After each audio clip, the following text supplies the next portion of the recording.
I have a friend, a former colleague. We worked together several years ago in the same office. It's been about 7 years since then, and although we haven't seen each other, we've actively kept in touch. First through social media, and then via Telegram. We exchanged memes, congratulate each other on Rice holidays, and occasionally discuss former colleagues. Since our time working together in the digital company, I've changed my specialization, and he has developed his legal career, working as a private attorney and gaining clients. Overall, things have worked out fine for him. A couple of months ago, in the middle of the workday, I was startled by a sudden Telegram call. I work from my computer and Telegram is always open, so the unexpected call nearly deafened me. It was my former colleague calling. I immediately ignored the call. Yes, I'm the type of people who pay for a subscription to read text transcriptions of a voice message and avoid unexpected calls.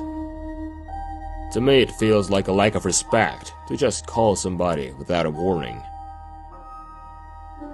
Are you busy? When can I call you? He texted immediately. I'm very busy right now. If it's urgent, send a voice message. I can't talk right now, I replied curtly. It took a while to type and possibly delayed a message and eventually wrote, I wanted to discuss something. We need to arrange a face-to-face meeting. Can you do today? This behavior was quite strange. We hadn't seen each other for 7 years. Such a sudden desire to meet reminded me of those old classmates who suddenly reach out after 10 years, with messages saying they have missed you and here's a name in catalog, asking if you need anything. I didn't want to indulge in this odd behavior and replied that I could only meet at the end of the week. But if it was something urgent, he should write what happened. He typed for a long time, and finally responded, No, it's not urgent. Let's meet on Friday. Okay, I replied. Let's meet on Friday. By the end of the day, I had almost forgotten about this strange situation as I was engrossed in a large project. But just in case, I googled news about my former colleague, wondering if he had gotten into some trouble and needed my advice as a former good lawyer. But no. There were only the same old articles about the cases he had been involved in. Nothing new. By Friday, the weather was still cool. Spring wind was still chilly. The buds were starting to appear on the trees. So I dressed warmly. A coat, hat, scarf, and gloves. I arrived at the agreed time, and he was already standing near the monument.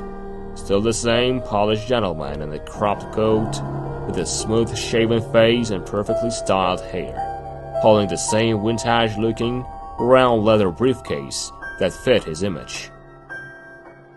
However, even from a distance, it was clear that he seemed nervous and jittery. Hey.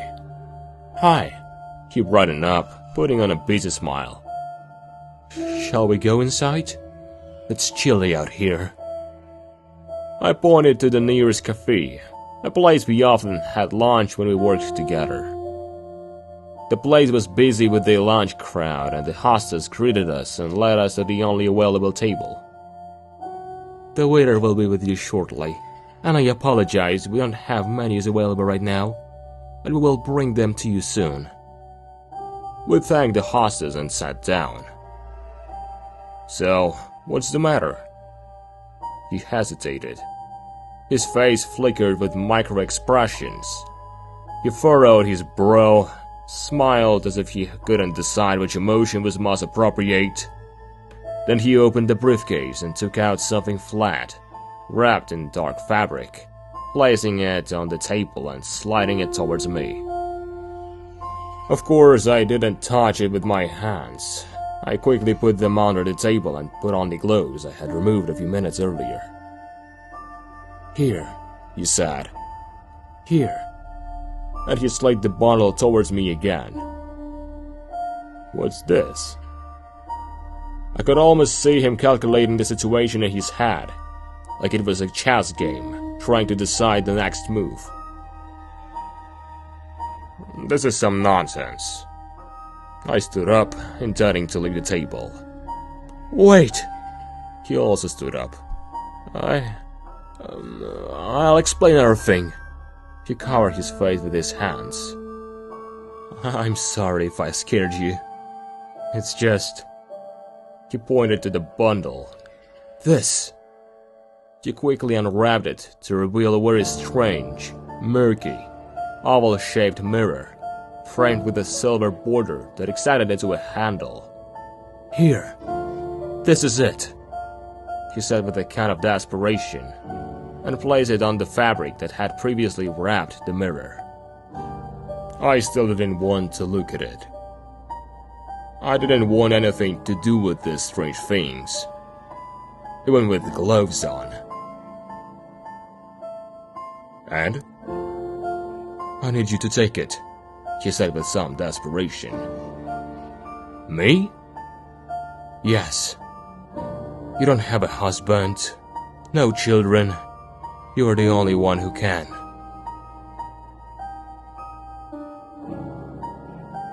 "What?" This was already somewhat insulting. I had divorced a few years ago and we didn't have children. But for him, this were critical details, as he had a wife and a small 5-year-old son. Suddenly, it struck me. But it seemed so absurd that I decided to clarify. "You want me to take the mirror because it's cursed or something?" Mentally, I was already blocking him on all social networks and telling friends about another acquaintance who had lost his mind over the paranormal. We were all at my mother-in-law's place. She bought a last autumn from a work colleague who couldn't maintain it properly, so she sold it at a very low price. The plot is small, 6 acres, but with a good house, built during the pre-revolutionary period. In the autumn, we were busy preparing the plot for winter. I didn't pay much attention to the house. But a week ago, when the snow had completely melted, we went to check on the house. Our son, out of boredom, wandered around the house and found the mirror in one of the cabinets. He was fascinated by it and spent the entire day with it at the house. We decided to bring it home because he didn't want to let it go. That night, after we got home, my wife and I were woken by strange whispers that could be heard even through the closed door of our room. At first, we thought our son had another bout of sleepwalking. He had it when he was 3, but it passed quickly.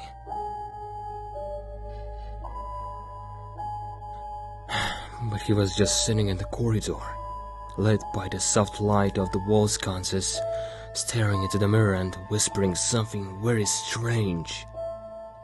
When we asked him why he wasn't sleeping, he turned the mirror towards us, and he seemed very embarrassed and scared. I swear, I saw someone in the mirror, and the someone was whispering something. My wife screamed, and I turned on the hallway light, took the mirror and threw it in the trash. That night, my wife and I couldn't sleep, and when we left the room, we found our son in the kitchen, still admiring the mirror and whispering, "Better than Avon," I thought.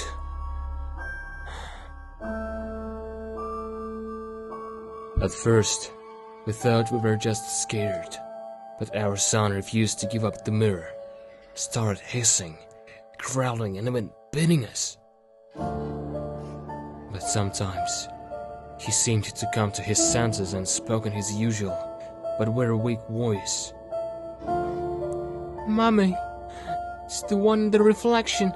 Please help me." I understood that he was terrified and clearly under stress, but it all seemed like nonsense to me. He continued. At first, my mother-in-law didn't believe us, but when she came to visit, she started crying. She was terribly frightened. She called her former colleague and she said it was too late to do anything, and that we would better accept that our son was taken by the one in the reflection. But if we could pass the mirror to someone else within 2 weeks, our son would be saved. The one in the reflection, huh? It sounded creepy. The mirror on the table did look mysterious. Murky, covered in spots, as if it had melted and deformed from the inside. The silver border and handle were cracked in several places. It looked quite old, but I had never dealt with antiques, so it was hard to tell if it was just poorly maintained or truly ancient. "Take it. The neighbor of my mother-in-law said it's only dangerous for children and for families, and you should be fine." He pushed the mirror closer to me. I became curious to look into it. I even decided to touch it with gloves on, when suddenly the waitress approached with the menus and said in a routine voice, "Good afternoon. Sorry for the delay. My name is Daria and I will be your waitress." "Oh, what an interesting mirror." She started to set the menus on the table and absent-mindedly took the mirror in her hands to move it. It was as if a veil was lifted from me. I suddenly lost interest in looking into the mirror. Do you like it?" asked my former colleague, putting his pleasant friendly mask back on. "I think it chose you. Daria, take it. It's yours." The girl smiled, took the mirror and looked at her reflection. At that moment, I saw a shadow flickering in the murky surface of the mirror. I felt a chill, and my former colleague seemed to have regained his composure, bustling about, quickly standing up. "Oh, Daria, sorry. I got the time wrong. I have to go." He took a 500 ruble note from his pocket and placed it on the table. "Sorry. Take care." He gave me a quick, awkward glance as if he was very embarrassed and uncomfortable, and hurriedly left the cafe. I stood there, trying to process what had just happened. I decided to catch up with him, but he had already disappeared into the subway, so I returned to the cafe. I tried calling him, but found that he had blocked me. 3 years of working together, 7 years of keeping in touch after. What had happened? I returned to the table to contemplate what had occurred. Daria stood next to the table, holding the mirror. She tilted her neat, pretty head, admiring her reflection. The 500 rubles remained on the table. A strange, distorted her young face. "Daria?" I asked. "Excuse me." I picked up the menu from the table and tried to hand it to the waitress. "Please take it. I won't be having lunch here after all." Daria remained motionless, as if frozen, continuing to admire the mirror. her lips barely moving as if humming something. I stepped closer. Daria? She remained silent. I looked into the mirror. Not only was the waitress' face missing, but a sinister shadow seemed to be moving and drawing closer within the murky reflection. My heart raced, and I quickly turned to leave, but my legs felt like they were glued to the floor. I glanced back at the mirror and saw that not only had Daria's face disappeared, but a shadow in the mirror seemed to be shifting and approaching. I gathered my things and hurried out of the cafe. Outside, I struggled to breathe and didn't know what to do next. All I had was one option: to try to learn more about what had just happened. But where and how to do that, I had no idea. All I knew was that the mirror on the table was far more dangerous than I could have imagined. All that remained was to hope that Daria wouldn't become the next conduit for this cursed object.